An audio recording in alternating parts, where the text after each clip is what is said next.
அனைவருக்கும் வணக்கம். பிப்ரவரி காதல் மாசம் பிறந்து விட்டது.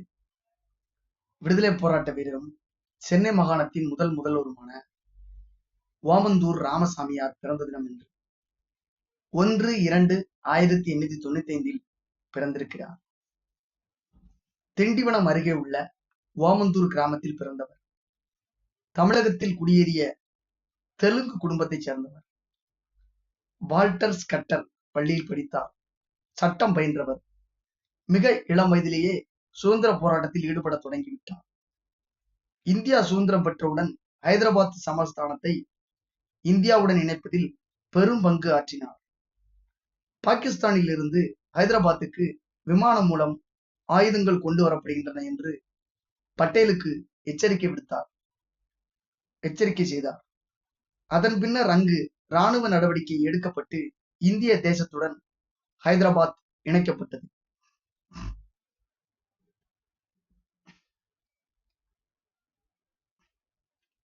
காமராஜர் ஆதரவுடன் 1947 ஒருங்கிணைந்த சென்னை மாகாணத்தின் முதல்வராக பதவியேற்றார். சட்டத்துக்கு முன் அனைவரும் சமம் என்ற எண்ணம் கொண்டவர். விவசாயிகள் மற்றும் ஏழை எளியவர்களின் முன்னேற்றத்துக்காக சிந்தித்து பல முனைப்புகளை தொடங்கியவர். 1949 ஏப்ரல் வரை முதல்வராக பதவி வகித்தார்.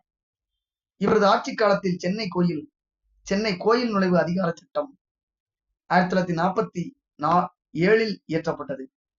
இதன்படி பட்டியல் பிரிவினர் கோயிலுக்குள் செல்வதற்கான முழு உரிமை பெற்றனர்.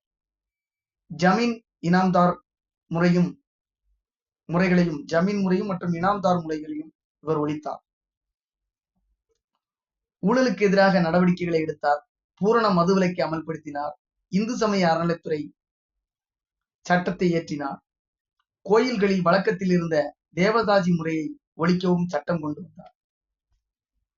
முதல்வராக இருந்தபோது ஒரு முறை உடல்நிலை சரியில்லாமல் போனதால் அரசு பொது மருத்துவமனையில் அனுமதிக்கப்பட்டார். மற்றவர்களுக்கு எப்படிப்பட்ட சிகிச்சை அளிக்கப்படுகிறதோ அதே சிகிச்சை தான் எனக்கும் அளிக்க வேண்டும், தனிப்பட்ட சலுகைகளோ கவனிப்போ கூடாது என்றும் வெளிநாட்டில் இருந்து மருத்துவர் மற்றும் மருந்துகளை வரவழைக்க கூடாது என்றும் நிபந்தனைகளை விதித்த எளிய அரசியல்வாதி, சிம்பிள் பொலிட்டீஷியன். முதல்வர் பதவியிலிருந்து விலகிய பிறகு இவரது மனம் ஆன்மீகத்திலும் சமூக சேவையிலும் நாட்டம் கொண்டது. வள்ளலார் அவர்களால் ஈர்க்கப்பட்டு சமரச சுத்த சன்மார்க்கத்தில் தன்னை இணைத்துக் கொண்டார். கடலூர் மாவட்டம் வடலூரில் சமரச சுத்த சன்மார்க்க நிலையத்தையும் நிறுவினார். வள்ளலார் குருகுலப்பள்ளி, அப்பர் அனாதைகள் மற்றும் ஏழை மாணவர்கள் இல்லம், அப்பர் சான்றோர் இல்லம், ராமலிங்க தொண்டர் இல்லம் என பல தொண்டு அமைப்புகளை நிறுவினார். எதையும் வெளிப்படையாக பேசும் துணிச்சல்காரர், சிறந்த எழுத்தாளர், ராஜதந்திரி, சமூக சேவகர், நேர்மையும் துணிச்சலும் மிக்க கரைபடாத அரசியல்வாதியாக போற்றப்படும் இவர் ஓமந்தூர் ராமசாமியார் 1970ஆம் ஆண்டில் தனது 75வது வயதில் காலமானார். இவரது நினைவாக சொந்த ஊரில் மணிமண்டபம் கட்டப்பட்டிருக்கிறது. இவரது நினைவாக தபால் தலையும் வெளியிடப்பட்டிருக்கிறது.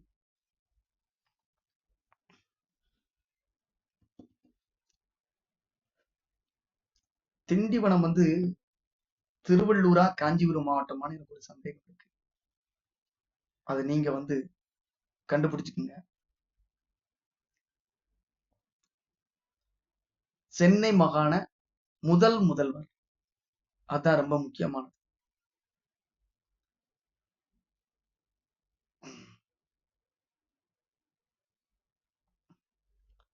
ஆயிரத்தி 1947 ஒருங்கிணைந்த சென்னை மாகாணத்தின் முதல்வராக பதவியேற்றார். சுதந்திரம் ஆன உடனே முதலமைச்சராக பதவியேற்றிருக்கிறார் ஓமந்தூர் ராமசாமியார். பிப்ரவரி 1 இன்னைக்கு பிறந்திருக்கிறாரு. அவரை நம்ம சந்திச்சிருக்கிறோம். ரொம்ப எளிமையா இருந்தாரு அப்படின்னு சொல்றாங்க. எந்த அளவுக்கு இருந்தாருன்னு சொல்லி தெரியல. இருந்தாலும் நம்புவோம். இப்படி ஒரு மாபெரும் ஒரு ஆளுமைய சந்திச்ச மகிழ்ச்சியோட நம்மளுக்கு சுதந்திரம் கிடைச்சப்ப முதல் முதல்வர் யார் அப்படின்னா ஒருங்கிணைந்த சென்னை மாகாண முதல்வர் ஓமந்தூர் ராமசாமியார். அவர் பிப்ரவரி 1ஆம் தேதி இன்னைக்கு ஞாயிற்றுக்கிழமை பிறந்திருக்கிறாரு. அவரை சந்திச்ச மகிழ்ச்சியோட இந்த நாள் இனிதே நிறைவு பெறுகிறது. நன்றி, வணக்கம்.